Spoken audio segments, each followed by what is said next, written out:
Olá, meus amigos, sejam muito bem-vindos. Hoje vamos de TRBL11, vamos dar aquela olhada nesse que é seu último relatório. Inclusive, tem atualizações a respeito do galpão que está em obras, né? Teve um problema lá, como vocês já sabem, né? A questão também tem abertura de processo de rescisão contratual unilateral por parte dos Correios. A gente vai dar uma olhada nisso também, ver o que é que dá para esperar do fundo, questão de distribuição, questão de movimentação, expectativas, enfim. Tem muita coisa para a gente ver. Nos números iniciais, dando uma olhada bem rápida, são 5 ativos, 12 inquilinos, né, sendo um deles o Correio, os Correios, né, que inclusive é o maior, digamos assim, em receita do fundo, né, tanto o Galpão tem ali por volta de 46% da receita do fundo, né, como logicamente os Correios, né, vai estar isso também, porque ele é o, digamos, o inquilino único desse galpão, né, que é a maior propriedade do fundo, né? Então tem a questão da rescisão contratual, como a gente vai ver mais à frente, tá, um processo sobre isso, ok? Questão de liquidez, quase 2 milhões de reais negociados por dia, tem aquele liquidez que a gente tem base de 1 milhão de reais. Aqui tem outros números, quem quiser ver no detalhe é só pausar, vamos avançar porque tem muita coisa para a gente ver.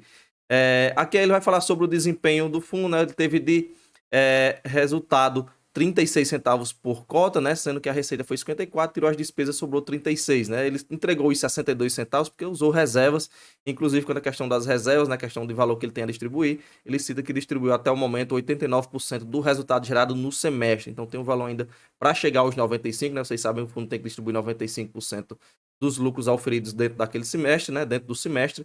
Então ainda tem um valor ele tem a distribuir, no caso aí na última distribuição, que será agora no final do mês, né? O último dia útil é o anúncio da data base, né? E aí ele faz a distribuição depois. Na questão de renovação, teve duas renovações, uma da Cromos, no caso, a extensão por mais 5 anos, né? Inclusive teve um aumento do valor de locação, aumentou mais 29% do valor de locação. No GRU Log, teve a expansão por mais um módulo, né? E no caso, com um contrato de 5 anos, sem desconto inicial, mas com a carência de 3 meses, ok? Inclusive a valores, né, maiores do que o que estava no inquilino anterior. E ele cita que 100% dos ativos estão com contrato vigente, né? Tem a questão dos Correios que a gente vai ver aqui agora, tá? O processo administrativo é por parte dos Correios e a questão da desinterdição do imóvel, né? Por parte aí, em 5/12, da Defesa Civil, né? Foi feito aí um formulário, né, informando a desinterdição do Centro Logístico Contagem, né, em sua parte operacional, onde tem essa desinterdição, porque ainda está tendo obra em outros locais, como a gente vai ver mais à frente. E com isso, né, manter a operação normal funcionando, sendo que a conclusão era esperada para dia 30/12, né, no caso, agora no final do ano, aí ele terminou antes disso. Ele vai citar também que a gestora administradora deve informar o locatário, no caso os Correios, a respeito da liberação do galpão e das demais áreas, assim como também a retomada dos pagamentos de aluguéis. Aqui, então, a gente entra na parte do processo administrativo, né, por parte dos Correios. Foi feita a abertura de um processo administrativo de rescisão unilateral do contrato de locação, né, aí por parte dos Correios. Então já fica aquele ponto de atenção, né? Será que vai ser cancelado, né? Será que vai ser rescindido esse contrato? Aí o fundo vai ter que correr atrás de novos inquilinos, como é que vai ficar? Inclusive, mais à frente o fundo vai citar sobre a possibilidade disso, ok? Já a gente vai ver aqui no próximo parágrafo, mas continuando, foi dada a oportunidade, né, para o fundo apresentar a defesa prévia, ok? E aí ele até cita, né, que essa questão desse processo administrativo é um procedimento típico de empresas públicas para apurar os fatos, né, e tomar decisões. O fundo tem um prazo de 10 dias para fazer a defesa, né, e aí a manifestação do fundo quanto a essa defesa, né, não dispensa a eventual tomada de medida judicial para exigir o cumprimento do contrato, né. É a questão, como eu falei, apesar do processo administrativo, né, não quer dizer que ele vá cancelar, né? Inclusive o fundo pode aí tomar medidas judiciais para exigir que, no caso, seja cumprido esse contrato de locação, né? E aí vai ser todo o procedimento, né, para ver como é que fica.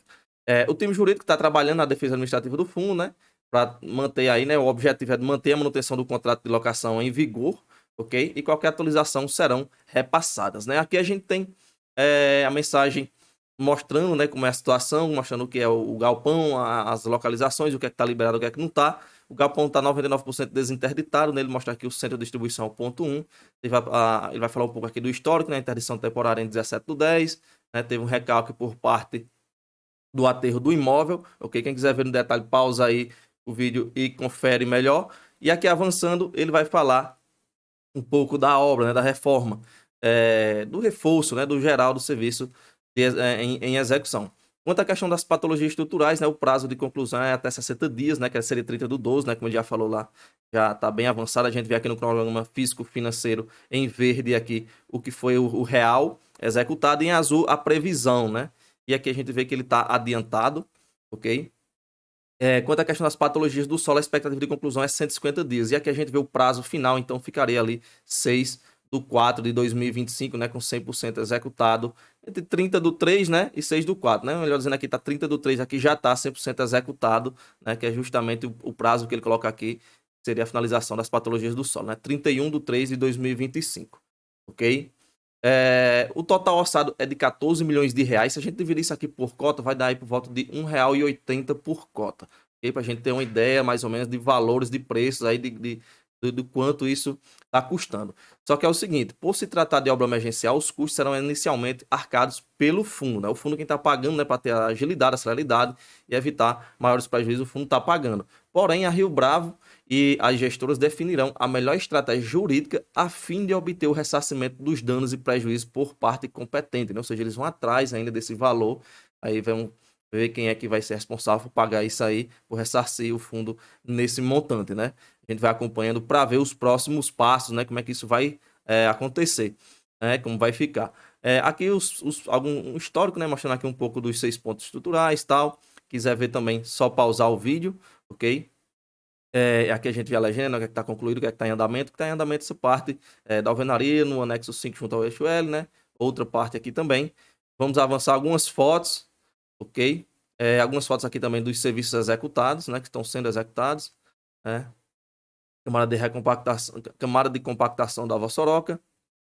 Aqui mais questão aqui, ensaios do solo, né? A questão da compactação.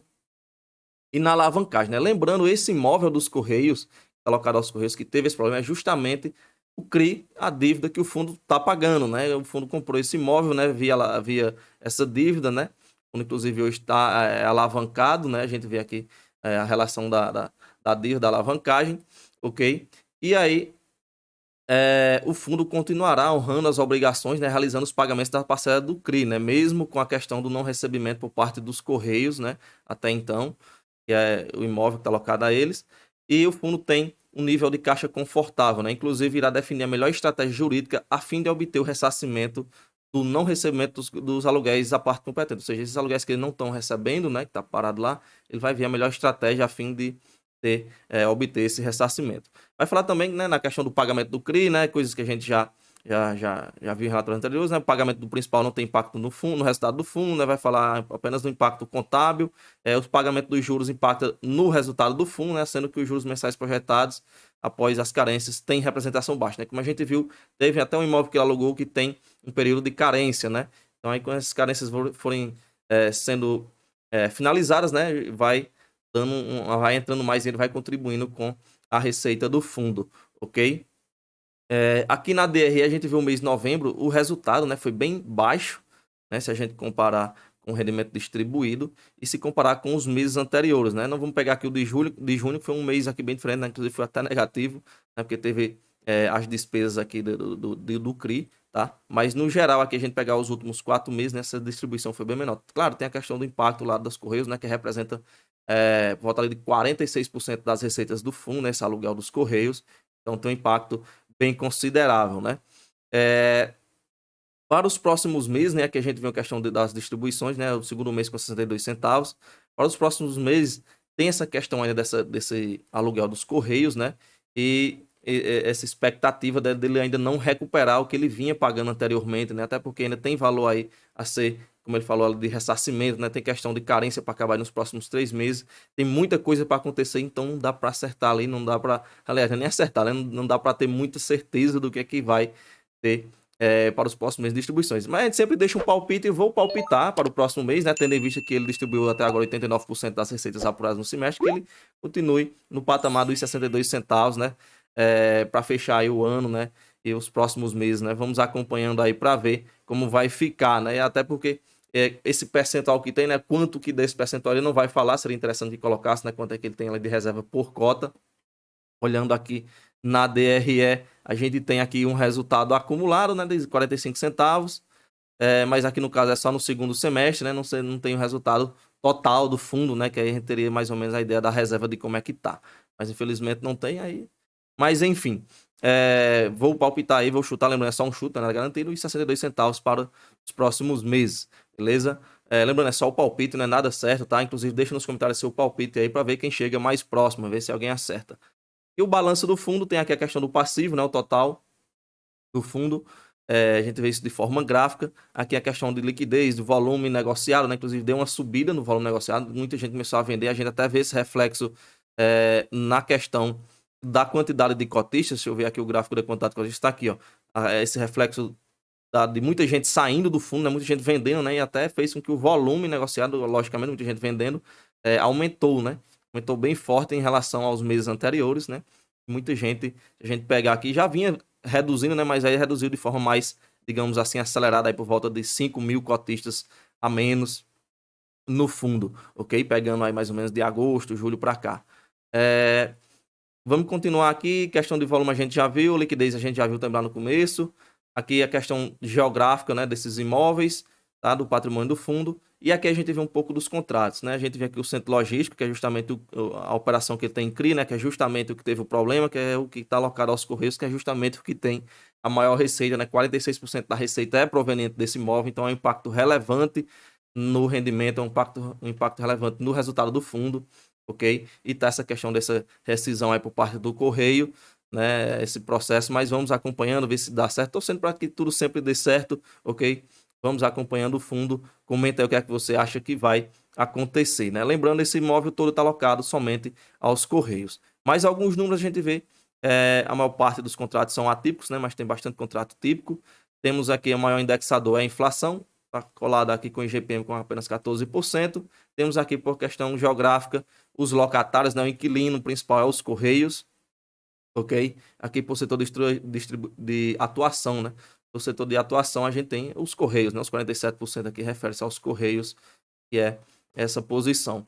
Aqui a gente vê a questão de vencimento dos contratos, né? Fica esse ponto de interrogação nos Correios aí para a gente ir acompanhando os próximos passos, ok? Prazo médio de vencimento de 7,7 anos. Na questão de vacância, bem tranquilo, né? Caso pode vir a ter uma alta nisso aqui devido a essa questão dos Correios, né? Que seria um impacto bem relevante, então, na vacância, né? Já que é um volume muito grande daquele galpão no portfólio do fundo, ok? E aqui a gente já finaliza o relatório, né, do TRBL. Peço a vocês aí que se inscrevam no canal, deixa o like no vídeo, participa do grupo do Telegram, o link vai estar na descrição, comenta aí o que é que você acha do fundo. Muita gente vê como oportunidade, que o fundo está bem descontado, outros veem como risco grande demais, e aí vai de cada investidor, cada um tem suas estratégias, beleza? Isso foi tudo que a gente tinha para ver hoje, a gente se vê no próximo vídeo e valeu!